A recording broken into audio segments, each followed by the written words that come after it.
Author Catherine Scott here. So yesterday I was listening to the D.L. Hughley show. I love him so much.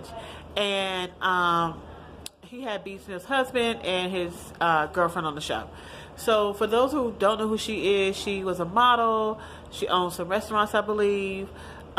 She's hosted some TV shows. She's just a businesswoman, okay? And she has Alzheimer's. So anyway, it comes out that she has Alzheimer's. And between the time she was diagnosed to now, the husband and his girlfriend all live in the same house with B, okay? So the husband was saying, well, when she was first diagnosed, me and her had this conversation. She said she wanted me to live my life. Now, most people, when they say that, they mean after they die, not during the process of what's leading to death, okay? So let's start there, all right? I think that was a conversation that he used to ease his peace of mind, when really you just have no morals. I'm gonna tell you why you don't have any morals. First of all, that even shouldn't have even. I feel like women are gonna say that to a man anyway, or a man to a woman, depending on how deep your love is and how long y'all been together. Of course, like if something happens to me, I definitely want my husband to live his life, but that's after I die, not while I'm alive. Okay. I just feel like morally you should have an issue with that. Like, it's just no way I could bring. It's no way he should feel comfortable bringing another woman into the house. Now, the girlfriend said, or she made sure to emphasize, that the house that they're all in is the house that he purchased. Let me say why that's a problem for me. Because I refuse to believe that B. Smith had no influence on that purchase. I don't care if she let him borrow the money, gave him the money, or hell, if she put a motherfucking couch in that house, she put her fucking footprint in that house. So I don't understand how he can feel comfortable with that. I don't understand how she feels comfortable with that. I don't care that he bought that house. You understand? It is nasty what y'all are doing. The girlfriend also said, well, you know, we don't do anything without B knowing. We take her out and about. Ma'am, that's the least you could do. You're sleeping with a damn husband. Y'all should take her to the motherfucking top of the damn mountain to treat her to a fucking pedicure, a manicure, and everything else she wants. She should be at the top of fucking... I can't even think of a mountain right now. I'm so upset. She should be at the top of somebody's freaking mountain, sitting on a damn throne looking down on all us as peasants. Because let me tell you, she has fucking Alzheimer's, and she should be treated like a fucking queen. What you are doing right now to her, sir, is treating her like she's some side bitch. I am not entertained, nor am I fucking amused. This woman has fucking Alzheimer's. What you should have done as a fucking man and as her fucking husband, once this started going too bad, because I know Alzheimer's can go down. It can really affect not only the person, the people around them, but once it started affecting you sexually, or you needed companionship, let me tell you what you should have done.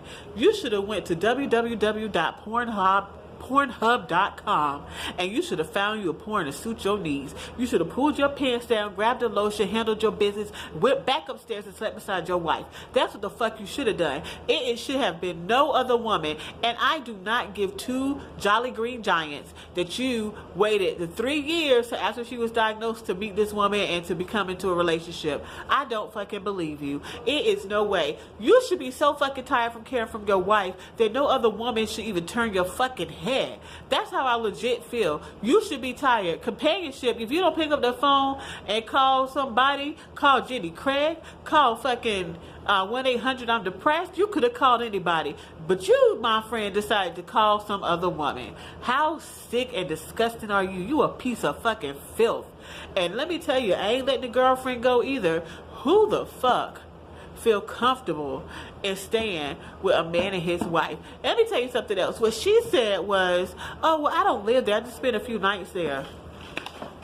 Ma'am, if you don't get somewhere, you spend a few nights. So it don't bother you to sleep in this woman's house with her husband while she has Alzheimer's. Like, am I the only one who got some kind of brain sense here to be like, yo, that's some really fucked up shit? And I'm going to tell you, if she was diagnosed 5 years ago, you met her, this woman, and got together 3 years after that.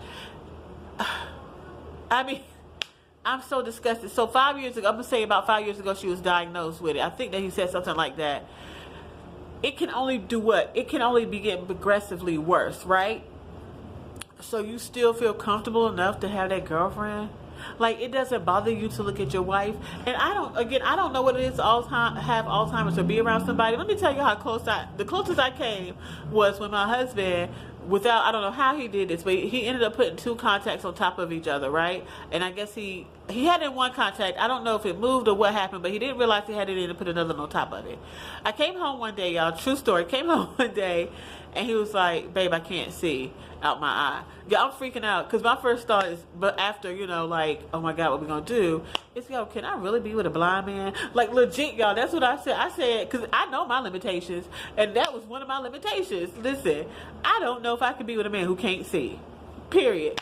Thankfully, we ended up going to several emergency rooms, several doctors, and one of them had common sense, looked at his eye really well, and was just like, you know what, I see the problem is that you have two contacts. She took the contacts out, but it left him with a permanent blemish, scar on his iris. So he can see, but it is cloudy in that eye.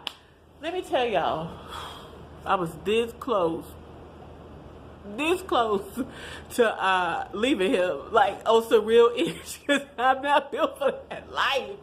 But I did not leave him, and never once did I say, you know what, let me see what I can do to please my sexual self, or whatever it is that this man has going on. I did not think about bringing anybody else or being with anybody else, because I love that man. Now, I know my limitations. If he would have been blind, I don't know if I would have left him or not, but I know my goddamn limits. Know your fucking limits before you commit to that marriage. Do you understand me? Know your limits before you commit to that marriage. Because it's supposed to be through better, through worse, through health, through sickness. She is sick. And you decided that it was kudos to bring another woman into that house. You, my friend, are nasty.